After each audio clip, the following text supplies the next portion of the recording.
Bien chers frères et sœurs dans le Seigneur, que la grâce et la faveur de notre Seigneur Jésus descendent et demeurent sur chacun et chacune de vous. Ce 6e dimanche de Pâques, nous continuons notre marche vers la réception, vers la venue de celui que le Christ nous a promis, l'Esprit Saint.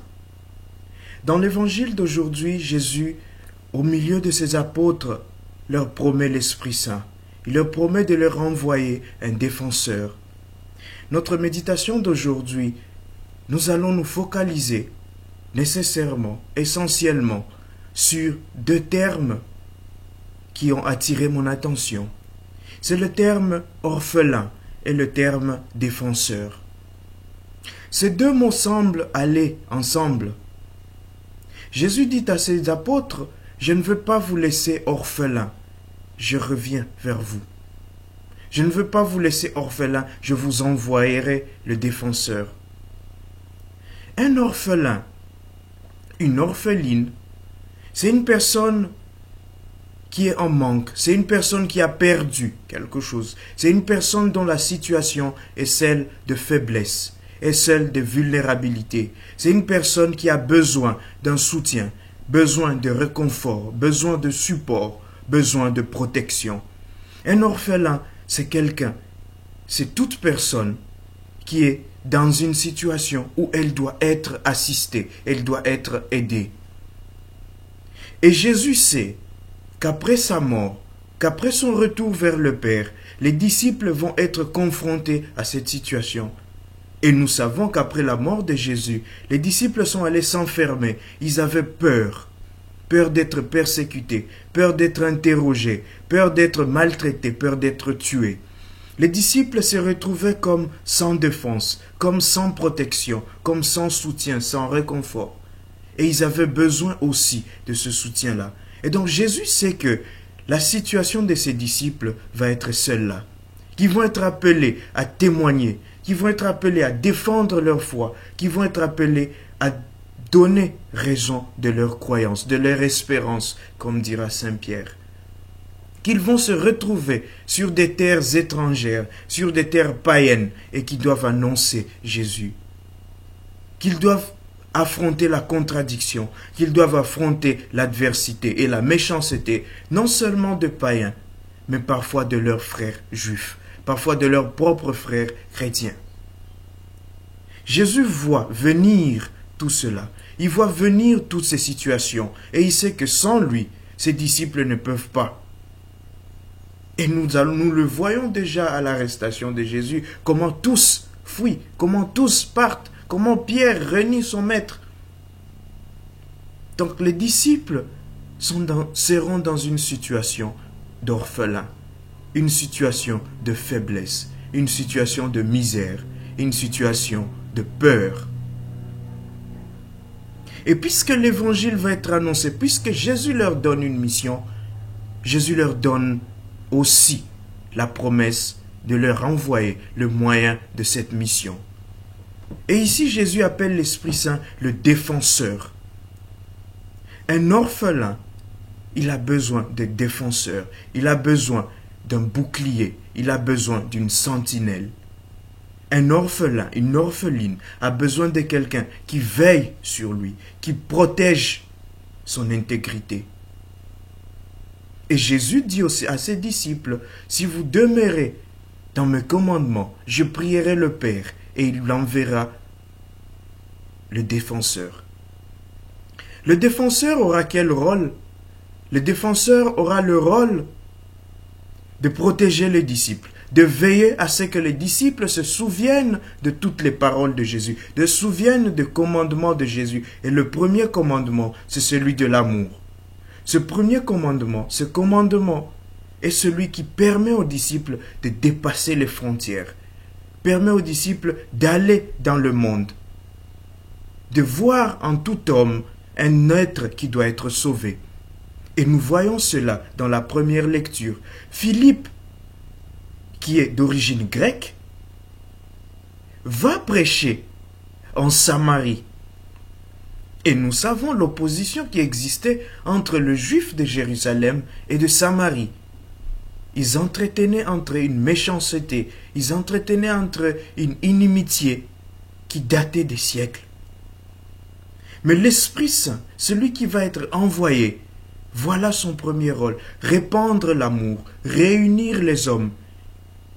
Et la Bible nous le rappelle dans le livre de Joël, que l'esprit que Dieu veut répandre sera un esprit qui répandra sur toute chair. C'est un esprit qui va envelopper le monde, envelopper toute chair. Voilà que les disciples vont être au-delà, vont aller au-delà des adversités, vont aller au-delà de haine tribale, vont aller au-delà de haine individuelle. Et aujourd'hui, nous avons l'évangile de Jésus qui s'est répandu dans le monde. L'Esprit Saint sera celui qui défendra les disciples.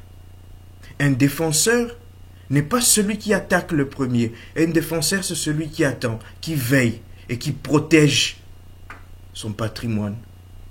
Et le patrimoine que l'Esprit Saint aidera les apôtres à protéger, c'est le patrimoine de la foi. Le patrimoine de cette espérance en la vie éternelle, l'espérance en la vie en Jésus-Christ. Et Saint Pierre nous le rappelle que nous serons appelés à justifier notre foi, à rendre compte de notre espérance. Et voilà encore un rôle du défenseur. Le défenseur sera là pour nous permettre, devant des situations, de nous défendre, de rendre compte de notre espérance. Le défenseur que Jésus va nous envoyer sera un réconfort parce que nous serons persécutés. Et Saint Pierre le rappelle, nous serons persécutés, nous serons jugés, nous serons traînés devant les tribunaux. Mais devant toutes ces personnes, devant toute cette adversité, nous ne pourrons tenir que parce que nous aurons un réconfort. Nous aurons cet esprit qui nous donnera la force de nous lever devant l'adversaire et de parler de Jésus-Christ. L'esprit que Jésus va nous envoyer, c'est le soutien. L'esprit va nous soutenir parce que notre foi va vaciller. À certains moments, notre foi va avoir peur. Nous allons avoir peur. Nous allons trembler devant la persécution, devant la mort. Nous avons vu Pierre trembler devant les femmes qui lui demandaient « N'es-tu pas de ces hommes ?» Devant les hommes qui lui insistaient, Pierre a tremblé. Mais l'esprit que Jésus envoie, c'est l'esprit qui nous donne de rester debout devant l'adversité, devant les hommes qui nous interrogent, devant ceux qui veulent nous faire régner notre foi, nous puissions rester debout. Voilà le rôle de ce défenseur que Jésus nous promet, que nous allons bientôt encore recevoir. Et donc, Jésus nous promet de ne pas nous laisser orphelins. Et aujourd'hui, dans ce monde, nous avons beaucoup d'orphelins spirituels. Beaucoup de personnes qui ont besoin de défense. Beaucoup de personnes qui ont besoin de soutien. Beaucoup de personnes qui ont besoin de réconfort. En ce moment, par exemple, de pandémie, les gens ont peur. Nous voyons des gens incapables de prier. Des gens qui recourent à toute forme de prière, à toute forme d'incantation, à toute forme d'intercession. Pourquoi? Parce que dans leur cœur, quelque chose est mort. Dans leur cœur, l'amour de Dieu est mort. Dans leur cœur, l'espérance en la vie est morte. Nous avons aujourd'hui des personnes incapables de prier, des chrétiens baptisés, mais qui vivent comme s'ils étaient orphelins, qui vivent comme s'ils n'avaient pas de défenseur, qui vivent comme s'ils n'avaient pas de soutien, qui ont perdu le sens de l'amour même de Dieu. Nous avons aujourd'hui des chrétiens orphelins, orphelins spirituels, qui le sont devenus parce qu'ils ont abandonné Dieu, parce qu'ils ont arrêté de vivre dans l'amour de Dieu. Ils ont éteint l'Esprit Saint en eux. Puisque l'Esprit, lui, ne nous quitte jamais. Jésus nous a dit, il enverra cet Esprit et son Esprit demeurera toujours avec nous. Demeurer a un sens d'une constance. Quand l'Esprit habite en nous, quand l'Esprit demeure en nous, l'Esprit demeure en nous pour toujours. Et donc, les chrétiens, aujourd'hui, ont parfois un comportement d'orphelin. Se comportent comme si ils n'avaient pas Jésus, comme si ils n'avaient pas l'Esprit. Voilà, des chrétiens qui entrent dans la corruption, des chrétiens qui entrent dans les magouilles, des chrétiens qui entrent dans la débauche, des chrétiens qui se jettent dans le mensonge, la calomnie.